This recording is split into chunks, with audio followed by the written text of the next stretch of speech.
¿Alguien está feliz o no? Muy bien. ¿Por qué estamos felices hoy? Estamos en la casa de Dios. ¿Ese es un motivo de alegría o no? Claro, es un motivo de alegría. También estamos felices porque hoy la iglesia, alguien decía que ya el día del Señor no es el día del Señor sino otros días. Siempre el día del Señor es el sábado y alabamos el nombre por eso. Pero en ese contexto de esa celebración también reconocemos otras actividades muy importantes que hacen parte de la adoración y de lo que Dios ha establecido para su iglesia. Y por eso hoy, como ya ustedes se han dado cuenta, estamos conmemorando, celebrando los 68 años de comienzo de esta linda historia del Club de Conquistadores, y es un privilegio poder estar juntos. Hoy estamos celebrándolo y mañana termina la celebración. Tenemos una invitación muy especial.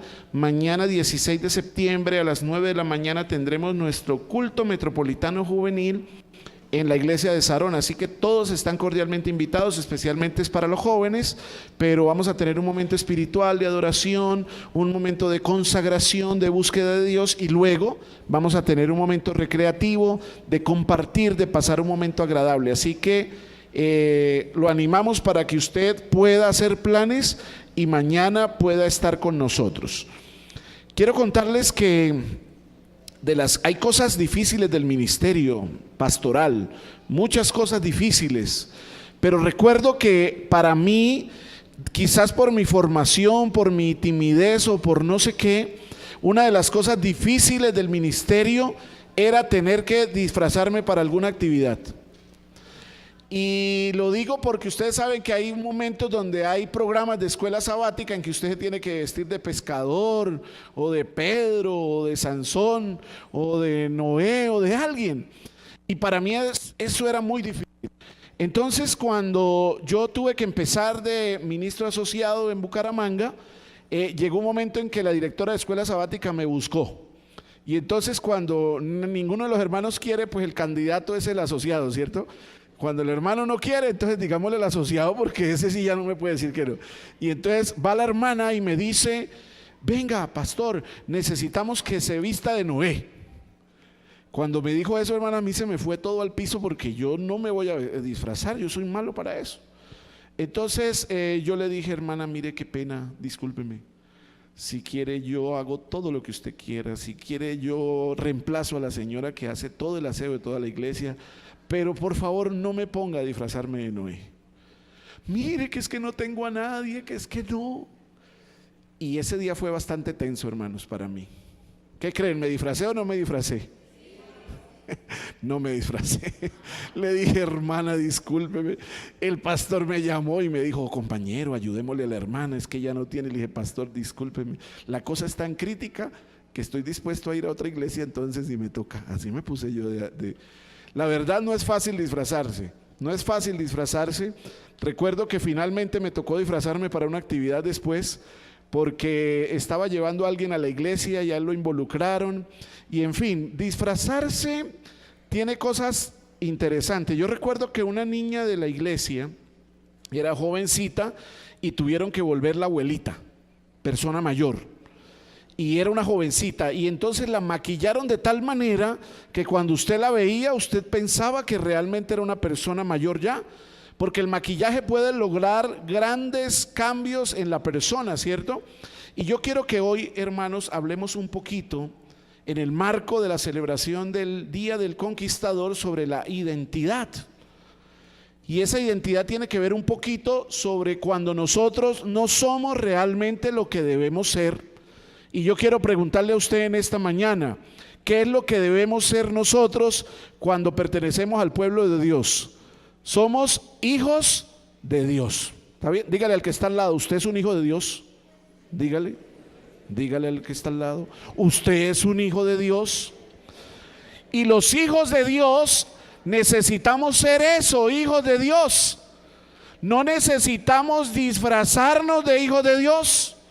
Porque puede ser posible que en algún momento de nuestra experiencia cristiana de crisis nos hemos vestido de hijos de Dios, pero no somos hijos de Dios. Y yo quiero, hermanos, que hoy miremos brevemente algunas historias de personajes que se disfrazaron. Y vamos a mirar si sí es conveniente disfrazarnos o no en el contexto espiritual. ¿Está bien? Vamos a ver un contexto literal, pero vamos a aplicarlo a nuestra vida espiritual. Y la primera historia la encontramos, por favor vaya a su Biblia, encienda su Biblia en su celular, busque, pero interactúe con la palabra de Dios, compártala con la persona que tenga al lado y va a buscar el primer libro de Samuel y vamos a ver la primera experiencia de alguien que se disfrazó. Primera de Samuel, el capítulo 28, por favor. Primera de Samuel, primer libro de Samuel, el capítulo 28. Y ahí encontramos una historia que algunos de ustedes han escuchado. A partir del versículo 3, el título de la historia dice Saúl y la adivina de Endor. Y contextualicemos brevemente. Saúl había desobedecido la palabra de Dios. Saúl aparentemente ya estaba vestido de un rey fiel a Dios, pero ya no lo era. Ya había sido desechado, ya Dios se había apartado de él. Y ahora Saúl entra en desesperación y quiere saber qué tiene Dios para él. Y entonces, después de que había sacado las adivinas y los hechiceros, ahora dice: yo tengo que ir a buscar una. Saben, hermanos, hay momentos de desesperación, de crisis. Hay momentos difíciles en nuestra vida, cuando la crisis nos lleva a olvidar realmente qué somos. ¿Qué es lo que somos, hermanos? ¿Qué es lo que somos? Hijos de Dios. Y los hijos de Dios tenemos una investidura, tenemos un vestido, tenemos una ropa que nos identifica. Y Saúl se le había olvidado que era un hijo de Dios. Se apartó de tal manera que ahora quiso buscar a una adivina y a un hechicero, cuando ya él mismo sabía que debían salir del lugar que él tenía encargado por Dios. Y dice a partir del versículo 3: ya Samuel había muerto, todo Israel lo había lamentado y lo había sepultado en Ramá, su ciudad. Saúl había expulsado de la tierra a los encantadores y adivinos. Y yo quiero que vamos a avanzar al versículo 6. Consultó Saúl a Jehová, pero Jehová no le respondió ni por sueños, ni por el Urim, ni por los profetas. Entonces Saúl dijo a sus criados: buscadme a una mujer que tenga espíritu de adivinación, para que vaya a consultar por medio de ella. Y sus criados le respondieron: aquí en Endor hay una mujer que tiene espíritu de adivinación. Y quiero que preste atención al versículo 8. ¿Qué dice el versículo 8? ¿Qué hizo Saúl? ¿Qué hizo, hermano? Se disfrazó Saúl. ¿Por qué Saúl se disfrazó? Porque Saúl sabía que no podía buscar consejo en una adivina. Saúl sabía que no estaba bien. Sin embargo, quería hacerlo, y como quería hacerlo, la opción que encontró fue disfrazarse. Se olvidó que era un hijo de Dios, ahora se vistió de un hijo de las tinieblas y quiso entrar en un terreno que no era correcto entrar. Pregunto yo, ¿estuvo bien que Saúl se disfrazara en esta ocasión, hermanos? Por supuesto que no. Y ustedes conocen la historia. Saúl fue allí donde la adivina y fue un encuentro espiritista terrible, donde el mismo enemigo, usando la representación de Samuel, le dijo: tú vas a estar conmigo. Cuando usted lee este pasaje queda bastante impactado, porque Samuel, supuestamente Samuel que aparece en este pasaje, le dice al rey: tú vas a estar conmigo. Y ya Saúl había sido desechado. Yo quiero que miremos otra historia más que encontramos acerca de personajes que se disfrazaron. Yo quiero que vaya conmigo al segundo libro de Crónicas, por favor. Segundo libro de Crónicas, el capítulo 18. Y aquí aparece otro personaje también bien interesante. Aparece Acab. ¿Recuerdan quién era Acab? Acab era el rey de Israel. ¿Y recuerdan quién era la esposa de Acab? Jezabel. Aparece también en esta escena Josafat. Josafat era el rey de Judá y había hecho alianza a través de un matrimonio con sus hijos y se había unido un poco cercanamente a Acab. Y dice el texto de la Biblia que Acab invitó a la guerra a Josafat. Y ustedes pueden luego leer la historia y la historia nos presenta que Josafat le dijo a Acab: yo voy, pero consultemos al profeta de Dios. Y la historia nos relata que Acab trajo a los falsos profetas, y los falsos profetas dijeron: vayan a la pelea que van a ganar. Pero hasta que vino el verdadero profeta de Dios les dijo: no vayan, no vayan a la pelea. Saben, hermanos, los hijos de Dios, los que vivimos como hijos de Dios, confiamos en la revelación de Dios. ¿Cuál es la revelación de Dios número uno, hermanos? La palabra. ¿Cuál es la revelación, otra revelación que tiene Dios también? A través del espíritu de profecía. Hemos descuidado estudiar la revelación de Dios a través de su palabra y a través del espíritu de profecía. Pero Josafat quiso hacer algo, pero ya había entrado en una alianza incorrecta, y ahora Josafat estaba en problemas.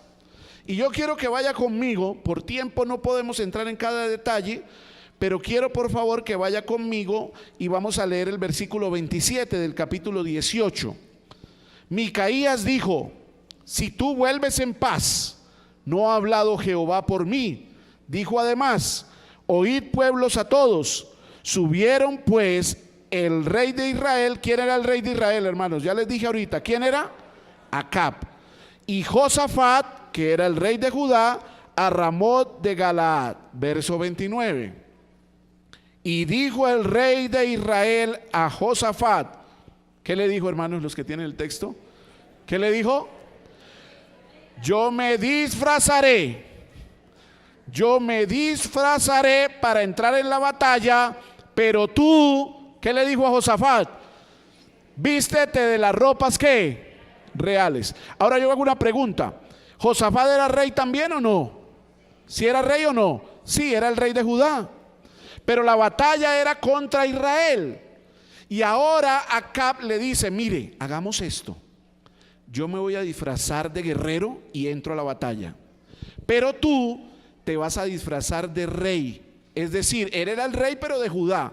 Y yo le hago una pregunta: en una batalla, ¿a quién es el que están buscando principalmente? ¿A quién es el que busca el ejército enemigo? Al rey, para matarlo. Y este buen amigo Acab convenció a Josafat de que se vistiera de él. Y saben, hermanos, usted puede luego leer la historia con detalle. La historia dice que ese día el disfrazado, que fue uno de los disfrazados, fue Acab, murió. Lanzaron una flecha, le dio, murió. Dios tuvo misericordia del segundo disfrazado, que era Josafat, porque clamó a Jehová. Cuando usted lee, dice que cuando Josafat vio que la cosa estaba grave y que ya lo iban a matar, clamó al Señor y Dios tuvo misericordia y lo salvó. Pregunta: ¿estuvo bien disfrazarse en este episodio?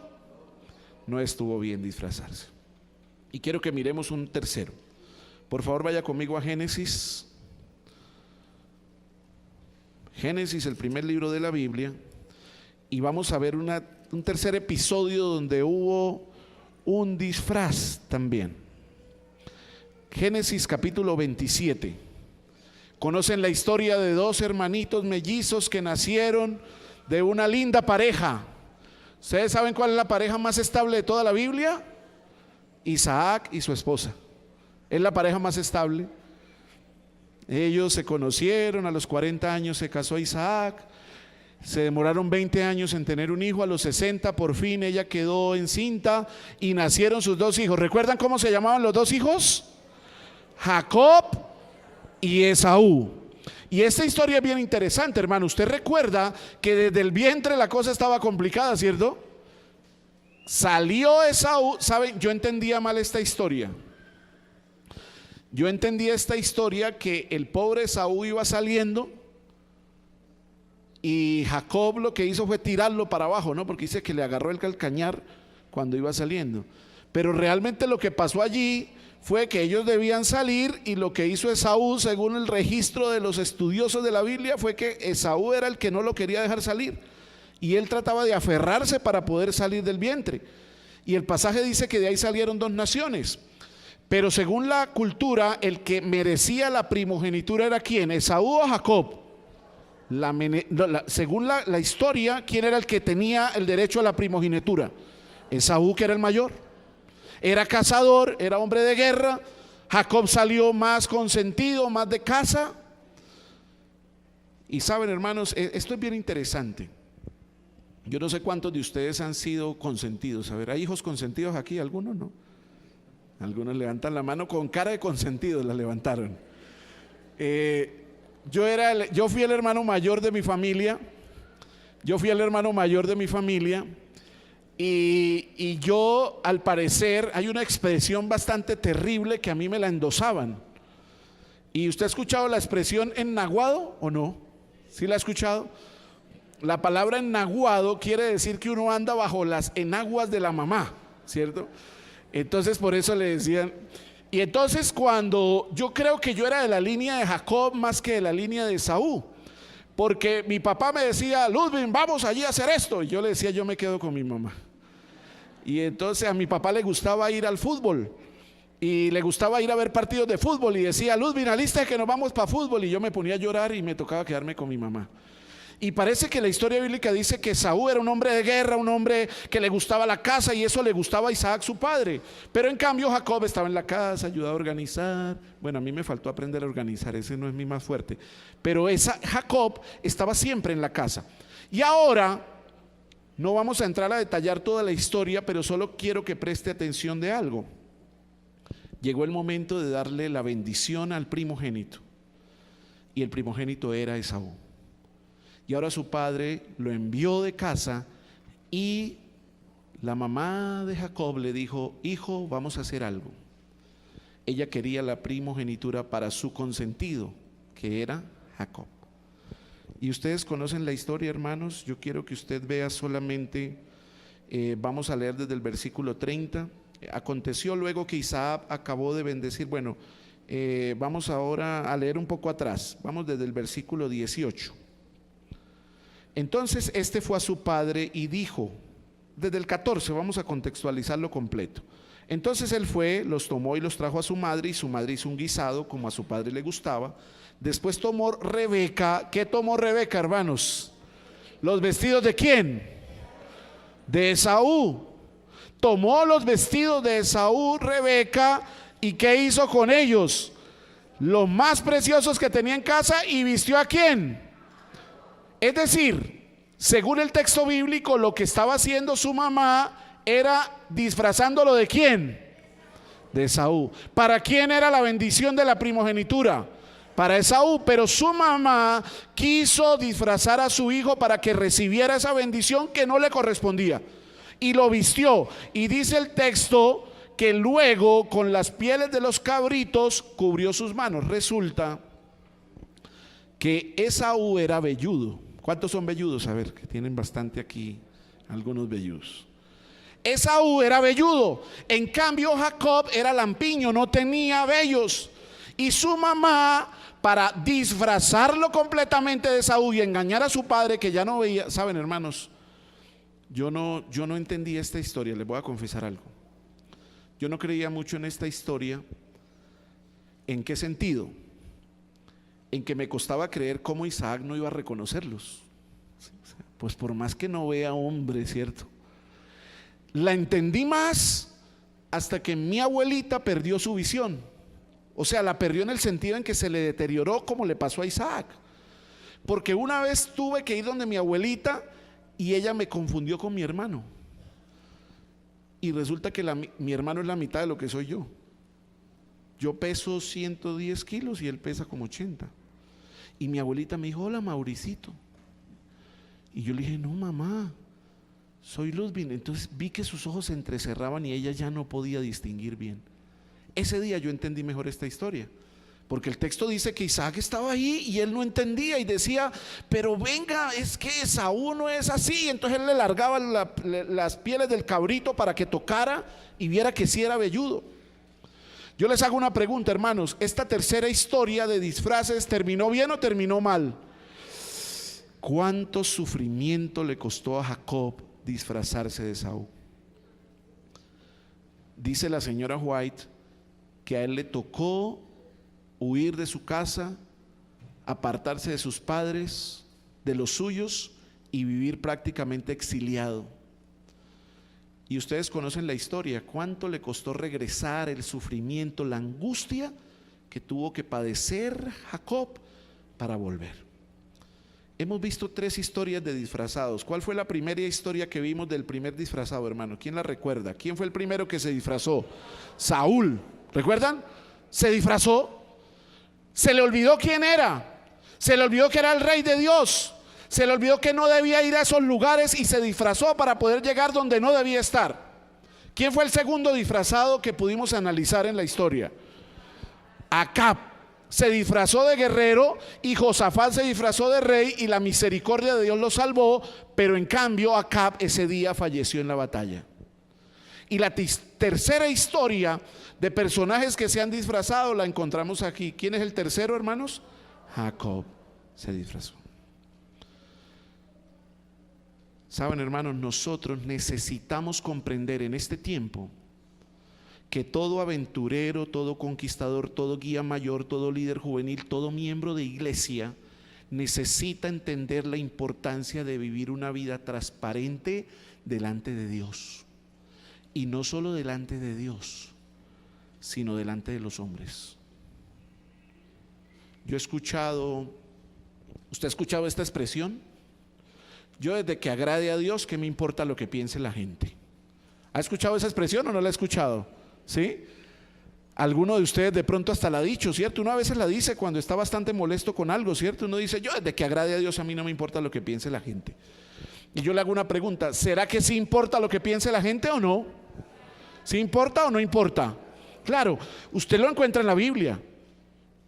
En el libro de Lucas dice que el niño Jesús crecía en gracia ¿para con quién? Para con Dios y con quién más, y con los hombres. Es importante, cuando usted va al libro de Proverbios, el capítulo 3, usted encuentra que si usted ata la misericordia y la verdad a su cuello, tendrá gracia y buena opinión para con quiénes, para con Dios y para con quién, para con los hombres. Es decir, usted a Dios lo agrada en todo momento, aun cuando no lo ven los seres humanos. Pero es muy importante que usted entienda también que usted como hijo de Dios necesita dar un testimonio diariamente, en todo momento, en todo lugar. Un pastor contó una historia bien interesante, hermano.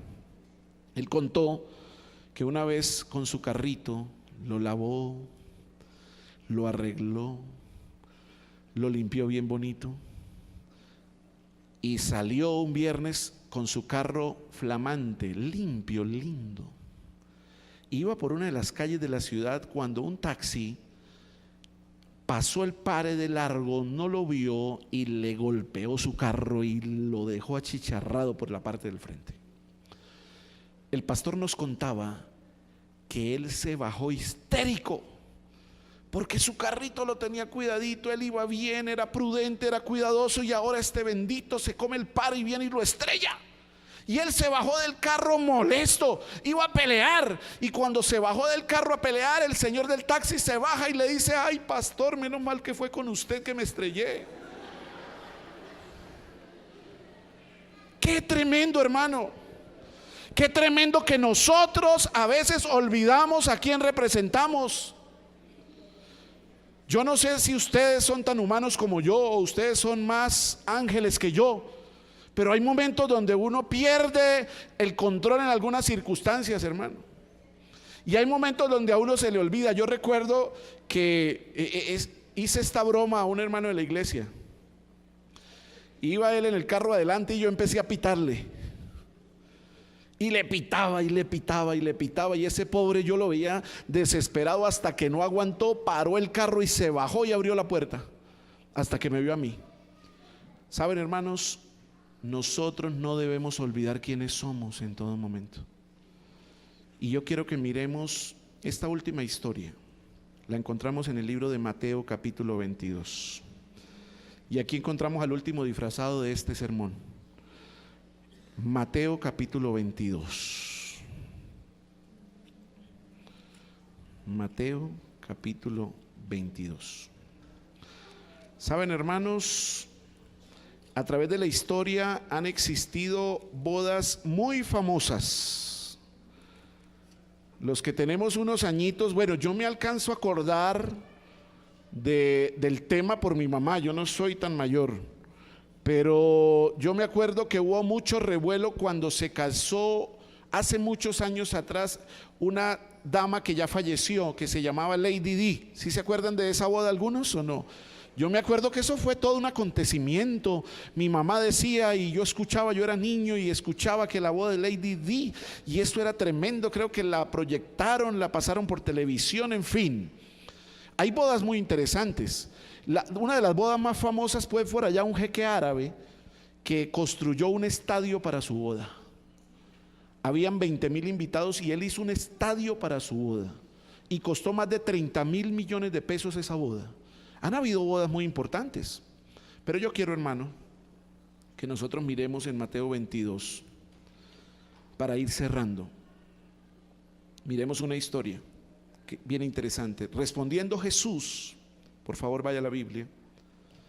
Respondiendo Jesús le volvió a hablar en parábolas diciendo: el reino de los cielos es semejante a un rey que hizo una fiesta de bodas a su hijo. Envió sus siervos a llamar a los invitados a la boda, pero estos no quisieron asistir. Volvió a enviar otros siervos con este encargo: decid a los invitados que ya he preparado mi comida, he hecho matar mis toros y mis animales engordados, y todo está dispuesto, venid a la boda. Saben, hermanos, el ser invitado a una boda es un motivo muy importante. Cuando usted lo invitan a una boda es porque lo aprecian. Y cuando no tiene formalismo, todavía más, ¿sí? Porque hay veces que usted está en la empresa y le toca invitar a todos así, porque es que si no se pone bravo y me da pena. Pero cuando usted decide a quién van a invitar por afecto, porque usted aprecia a esa persona, usted espera que esa persona llegue al lugar. Y el texto nos dice que este rey le hizo boda a su hijo, preparó la boda, y los invitados estaban ariscos y tenían que decirle: oiga, todo está listo, todo está preparado. Y sigue diciendo el texto, verso 5, pero ellos, los que lo tienen el texto, ¿qué dice, hermanos? Pero ellos, ¿qué?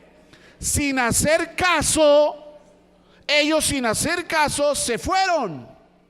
Unos a la labranza, otros a sus negocios, y otros tomándose a los siervos los golpearon y los mataron.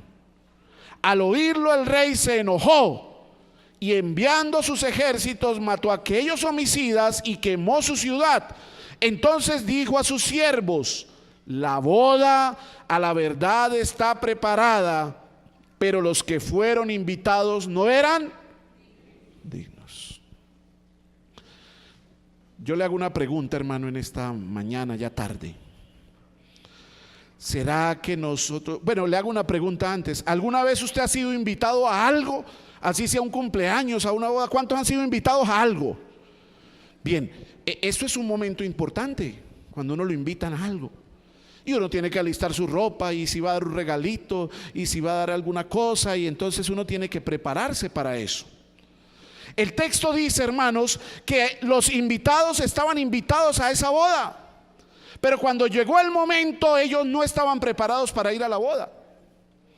Y era algo muy importante, y el rey tuvo que decir: vengan, que la comida está lista, todo está preparado. Y aún así ellos se alejaron, se fueron, unos a sus labranzas, otros a sus negocios, y se olvidaron de la cita que tenían. Yo le hago una pregunta en esta hora, hermano: ¿será que nosotros tenemos una invitación más importante que la boda de Lady Di, más importante que la boda del jeque árabe, más importante que cualquier acontecimiento? ¿Será que nosotros estamos siendo invitados a participar de las bodas del Cordero?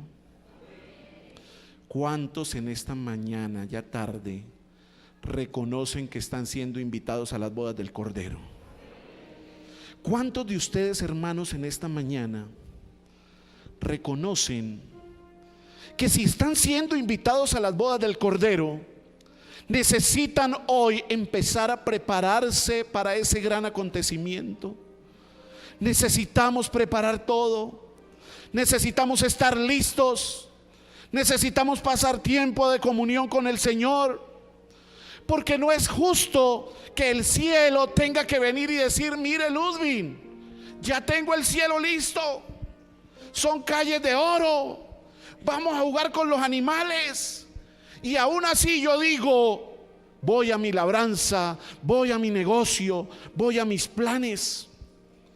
Y saben, hermanos, nosotros no decimos eso de palabra, nosotros lo manifestamos con nuestra forma de vivir. Nosotros le decimos al Señor que estamos en nuestros negocios, que estamos en nuestra labranza, que estamos en nuestras cosas y que no nos interesa prepararnos para su reino eterno. Y yo no sé usted cómo se siente, hermano. Yo cuando he sido invitado a algunas reuniones sufro cuando veo que no llega la gente. Una vez fui a un matrimonio y habían muchas mesas vacías. Los invitados no llegaron. Y si yo me angustiaba por eso, yo pensaba: ¿cómo estarán los que organizaron esto? Qué triste que la gente no llegue, que usted invitó a alguien porque lo aprecia, porque lo ama, porque quiere compartir ese momento con él, y esa persona rechaza esa invitación. El texto dice, hermanos, que la gente no estaba preparándose para esa boda. Mis hermanos, hoy el Señor te está haciendo a ti una invitación. Hoy tú eres invitado a esa boda, pero tú necesitas prepararte para estar listo para ese evento. Y la historia termina con algo terrible. Siempre la recomendación es que uno debe terminar un sermón bonito, pero el sermón de hoy no termina tan bonito. Yo quiero que usted mire lo que dice el versículo 10. Vamos a leer desde el 8. Entonces dijo a sus siervos: la boda, la verdad, está preparada, pero los que fueron invitados no eran dignos. Verso 9. Id pues a la salida de los caminos y llamad a la boda a cuantos halléis. Entonces salieron los siervos por los caminos y reunieron a todos los que hallaron, tanto malos como buenos, y la boda se llenó de invitados. ¿Finalmente se llenó la boda o no se llenó, hermanos? Sí. ¿Saben? La palabra de Dios dice que muchos son los llamados, pero pocos son ¿qué? Los escogidos. Habían unos invitados, pero esos invitados rechazaron el mensaje. Dios llamó al pueblo de Israel y él rechazó el mensaje. Lo dio ahora a los gentiles. Nosotros hoy recibimos el mensaje, pero ahora el pueblo adventista es el llamado a aceptar el llamado a vivir con él por la eternidad. Pero, hermano, nosotros no estamos viviendo de la manera en que debe vivir un hijo de Dios que se está preparando para encontrarse con el Rey. El Señor mandó llamar los invitados, y tu lugar está preparado. Tu silla está lista para esa cena de la boda del Cordero. Allí está con tu nombre. Pero cuando tú no comprendes que necesitas prepararte para ese evento, pasando tiempo con el Señor, viviendo de una manera que honre su nombre, entonces ese lugar tuyo puede ser quitado para otra persona. Y la historia dice que se llenó de invitados, y el versículo 11 dice: cuando entró el rey para ver los invitados, ¿qué vio allí el rey, hermano? Cuando entró para ver los invitados, el rey entró y vio allí un hombre. ¿Qué pasa? Que no estaba ¿qué? Vestidos. Se disfrazó. Y por más de que intentó disfrazarse para estar listo, el Señor lo identificó. ¿Sabe, hermano? Nosotros nos podemos disfrazar hoy, y el sábado es el día más fácil de disfrazarnos porque venimos todos bien bonitos, ¿cierto? Yo me siento bonito con este uniforme, por los colores, la pañoleta, bonito. Pero, hermano, más allá de la apariencia externa y la forma como nosotros nos presentamos, lo que verdaderamente importa es lo que tú tienes aquí en el corazón. Muchas veces en nuestros hogares, con nuestros hijos, con nuestros compañeros, con nuestros familiares, nosotros no representamos el reino de Dios de la manera correcta. Y a veces nuestra familia dice: ese se disfraza de creyente los sábados, pero entre semana no tiene nada que ver con un cristiano. Yo no sé, mi hermano, si haya alguien en esta hora que tenga que reconocer delante del Señor que tenemos que empezar a vivir diferente, hermanos, que necesitamos dejar de disfrazarnos, que tenemos que recuperar nuestra identidad como verdaderos hijos de Dios, que tenemos que empezar a vivir como hijos de Dios todos los 7 días de la semana, no solo el sábado un ratito aquí. Porque hay momentos en mi propia vida donde yo he tenido que reconocer que esa no es la manera como obra un hijo de Dios. Esa no es la manera correcta. Y he tenido que detenerme y reflexionar y decir: Señor, toca mi corazón porque yo quiero actuar como un hijo de Dios. Y hermano, cuando usted se reconoce como un hijo de Dios, usted tiene que vivir como un hijo de Dios. Y cuando usted reconoce que Cristo viene pronto y que está a las puertas, usted tiene que entender que el tiempo es corto y llega la hora en que usted tiene que acercarse cada día más a vivir plenamente como un hijo de Dios. Usted tiene que aprender a tratar a su esposa como un hijo de Dios. Si usted es esposa, usted tiene que aprender a tratar a su esposo como un hijo de Dios. Y usted es una hija de Dios. Tenemos que tratar a nuestros hijos como si nosotros fuéramos realmente hijos de Dios. Yo quiero hacer una pregunta, hermano. Ese día la cosa termina bastante trágica. Cuando el rey entró para ver los invitados, vio allí un hombre que no estaba vestido de bodas y le dijo: amigo, ¿cómo entraste aquí sin estar vestido de bodas? Pero él guardó silencio. Y entonces el rey dijo a los que servían: atadlo de pies y manos y echadlo a las tinieblas de afuera. Allí será el lloro y el crujir de dientes. Pues muchos son los llamados, pero pocos son los escogidos. Saben, hermanos, yo quiero hoy hacer una oración especial. Saben, todos nosotros tenemos nuestras luchas, nuestros problemas, nuestras dificultades, nuestros momentos de fragilidad. Pero todas esas crisis, momentos de fragilidad, momentos de desánimo, momentos de crisis espiritual, cuando dejamos fluir nuestro hombre antiguo, son el resultado de no tener una experiencia auténtica con el Señor, sólida cada día, donde el Señor transforme nuestro ser.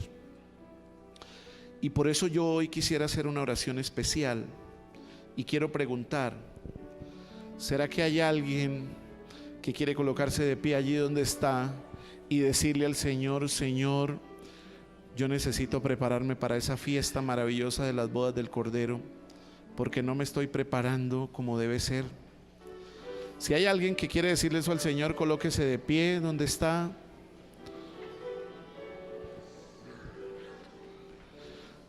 Colóquese de pie donde está y digámosle al Señor, hermano: Señor, ser adventista, ser hijo de Dios no es venir el sábado a la iglesia. Eso es una parte, y a veces hasta pequeña. Ser hijo de Dios es una experiencia de la semana, de los 7 días de la semana, del domingo, del lunes, del martes. Ser hijo de Dios va en cuando usted siente la tentación de hacerse el dormido en Transmilenio para no ceder la silla. Desde esa cosa tan elemental y sencilla. Un día, hermano, yo iba tan agotado, pero no tenía sueño, pero iba cansado, y tuve la seria tentación de hacerme el dormido. Yo creo que los que se ríen les ha pasado también. Pero es que en esos detalles tan insignificantes se reconoce el Hijo de Dios. En el detalle tan insignificante de poder ceder el paso en el carro cuando alguien va pasando. Pues, qué cosa tan insignificante, pastor, tampoco exagere. Saben, hermanos, imagínense por un momento a Jesús sentado en el Transmilenio.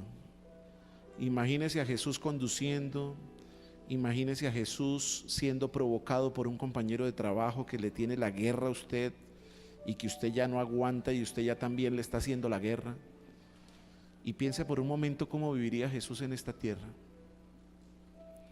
Él es nuestro modelo y nosotros debemos prepararnos para vivir como Él vivió en esta tierra. Y su gracia y su misericordia nos puede ayudar a hacerlo. Yo quiero hacer una invitación especial. Esta invitación, yo cuando hago esta invitación me gusta ser claro porque no es para el que no lo sienta. Si usted no lo está sintiendo, no tiene que pasar. Si no es su experiencia, no tiene que venir. Pero siempre es importante hacer el llamado a que usted tome una decisión especial. Y yo quiero hacer una invitación especial en esta hora. Si no hay nadie, no hay problema, terminamos y oramos ya. Pero si hay alguien en esta hora que siente que necesita darle un giro a su vida, puede ser que puede ser alguien que aún no le ha entregado su vida a Jesús a través del bautismo y siente que necesita acercarse más a Dios y prepararse para ese momento especial donde le entregue su vida a Jesús. O puede ser alguien que reconoce en esta hora que realmente es una cosa aquí pero otra cosa afuera y necesita hoy de corazón decirle al Señor: Señor, yo no puedo seguir con esta vida doble. Yo necesito hoy empezar a tomar un rumbo diferente. Yo no puedo seguir viviendo afuera como un mundano y aquí como un hijo de Dios los sábados un ratico cuando los hermanos me ven.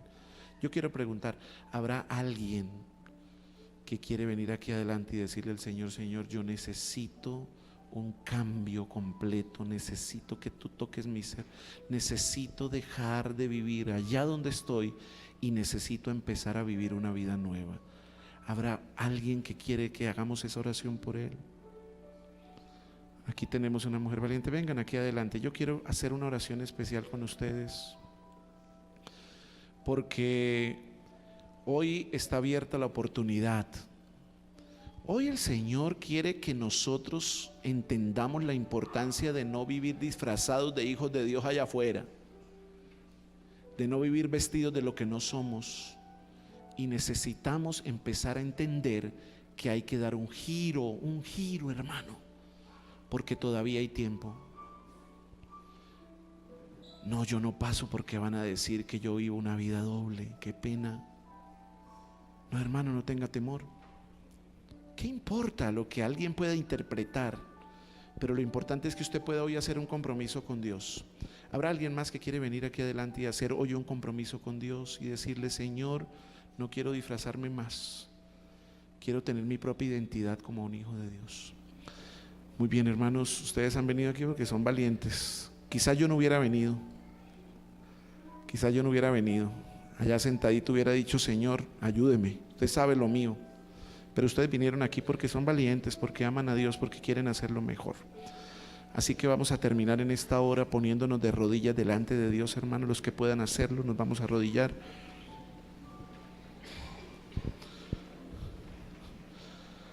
Oremos. Bendito Dios y Padre que estás en el cielo. Señor, somos hijos tuyos por creación.